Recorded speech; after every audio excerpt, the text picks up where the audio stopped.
अस्सलामुअलैकुम वरहमतुल्लाहि वबरकातुहू। प्यारे बच्चों, हमने तबई एदाद में एक ऐसा अदद मालूम किया जिसका कोई पेशरू नहीं है, जिसका कोई पिछला अदद नहीं है, और वो अदद एक है। जब हम एक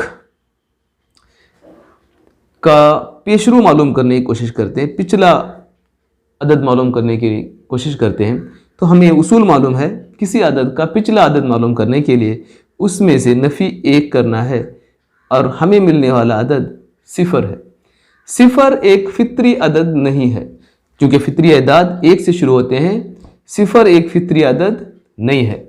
जब हम फित्री अदाद के सेट में सिफर को जमा करते हैं तो हमें जो अदाद का सेट मिलता है वो है 0, 1, 2, 3, इस तरह से। इन अदाद को मुकम्मल अदाद कहते हैं। आप गौर करके देख लीजिए, तबई अदाद या फित्री अदाद या नेचुरल अदाद, एक ही किस्म के अदाद के ये मुख्तलिफ नाम हैं, फित्री, तबई या नेचुरल नंबर्स। ये एक से शुरू होते हैं। ये तमाम तबई अदाद मुकम्मल अदाद भी होते हैं। और इसका अगर हम उल्टा करके देखेंगे, तमाम मुकम्मल अदाद तबई अदाद नहीं होते, क्योंकि मुकम्मल अदाद में सिफर शामिल होता है और तबई अदाद में या फित्री अदाद में सिफर शामिल नहीं होता। आसानी से आप ये समझ सकते हैं कि अदाद का वो सेट जो एक से शुरू होता है, जो गिनने के लिए हम इस्तेमाल करते हैं, फित्री अदाद हैं। तबई अदाद भी उसी को कहते हैं।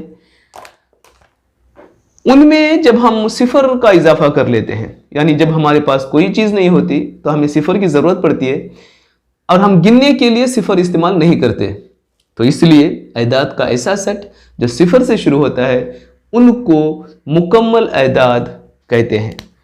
अंग्रेज़ी में हम इसको होल नंबर्स कहते हैं और इसको सेट को W अदद से हम जाहिर करते हैं। आगे हम खत अददी के बारे में देखेंगे। खत अददी एक ऐसा खत होता है जिसमें मसावी फासले पर नंबरात अदाद लिखे जाते हैं। आप इससे पहले भी खत अददी को पढ़ चुके हैं और खत अददी पर बहुत सारे बुनियादी अमाल भी कर चुके हैं। 0, 1, 2, 3, 4, 5। आप देखेंगे कि इन तमाम अदाद के दरमियान मसावी फ़र्क पाया जाता है। 0 से 1 के दरमियान जितना फासिला है उतना ही फासिला 1 और 2 के दरमियान है, उतना ही फासिला 2 और 3 के दरमियान है, उतना ही फासिला 3 और 4 के दरमियान है। अब इनका हम इस्तेमाल बहुत सारी चीज़ों के लिए कर सकते हैं। आप गौर करके देखिए इस खत अददी पर। हम जैसे जैसे दाहिनी तरफ बढ़ते चले जाते हैं, दाहिनी तरफ जैसे हम बढ़ते चले जाते हैं, अदाद बड़े होते जा रहे हैं। 0, उससे बड़ा 1, उससे बड़ा 2, उससे बड़ा 3, उससे बड़ा 4। जैसे जैसे हम पीछे आते चले जाते हैं तो अदाद छोटे होते जा रहे हैं। 5, उससे छोटा 4, उससे छोटा 3, उससे छोटा 2, उससे छोटा 1 और उससे छोटा 0।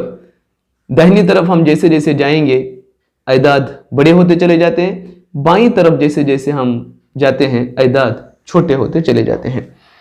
तो खत अददी का एक फ़ायदा यह है कि हम अदाद को खत अददी को देखकर अदद बड़ा और छोटा मालूम कर सकते हैं। हम 4 और 5 को देखेंगे तो हम, क्योंकि 5 4 से दाहिनी तरफ है इसलिए 4 छोटा है 5 से। अगर आप 4 और 1 का मुकाबला करेंगे, 4 बड़ा है 1 से। हम खत अददी पर इन अदाद को देखकर ही मालूम कर सकते हैं कि कौन सा अदद बड़ा है और कौन सा अदद छोटा है। खत अददी पर जमा करना भी इंतहाई आसान होता है। आप खत अददी पर जमा करना जानते हैं, एक बार फिर मश्क करके देख लीजिए। ये खत अददी है, अदाद लिखे गए हैं 0, 1, 2, 3, 4 5 6 7 8 9। आप कितने चाहे अदाद का बना सकते हैं, लेकिन दरमियान का फासिला एकसा होना चाहिए। अब खत अददी पर हम जमा करना देखेंगे। एक अदद जमा दिया गया है 2 जमा 3। देखिए खत अददी पर जमा करना इंतहाई आसान है। 0 से 2 पर पहले आएंगे हम लोग, 2, यहाँ से 3 जमा करना है, 1 2 3, यानी 2 जमा 3 5 होगा। खत अददी पर हम इस तरह से जमा कर सकते हैं। उसी तरह से खत अददी तफरीक के लिए भी इस्तेमाल करते हैं। खत अददी पर तफरीक बहुत आसान है। आप एक मिसाल मैं यहाँ हल करके दिखा रहा हूँ। दिया गया है 9 नफी 4 बराबर कितना होता है। हम सबसे पहले यहाँ 0 से 9 पर आएंगे।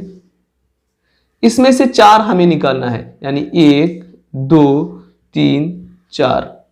पीछे आएंगे, 4 कदम पीछे आएंगे तो जवाब हमें मिलेगा 5। इसी तरह से तफरीक के साथ साथ हम खत अददी पर ज़रब भी कर सकते हैं। चूँकि आपने ये मिसाल बहुत सारे हल किए हैं, मैं इसलिए मुख्तसरन आपको बता रहा हूँ। किताब पर दिए गए मश्क भी आप हल करते जाइए। खत अददी पर ज़रब दिया गया है 2 ज़रब 4 दिया गया। देखिए 2 2 के 4 सेट हमें बनाना है। 2 का 1 सेट, 2 के 2 सेट, 2 के 3 सेट, 2 के 4 सेट। देखिए 1 2 3 4 सेट। हम पहुंच रहे हैं 8 पर। एक थैली में 2 चीजें रखी जाएं, 2 खाने हैं यहाँ पर। ऐसी 4 थैलियां हैं हमारे पास, 1 2 3 4, तो हमारे पास कुल 8 चीजें होंगी। तो इस तरह से खत अददी अदाद को बड़ा या छोटा देखने के लिए, अदाद को जमा तफरीक और ज़रब करने के लिए हम इस्तेमाल कर सकते हैं। अस्सलामु अलैकुम व रहमतुल्लाहि व बरकातहू।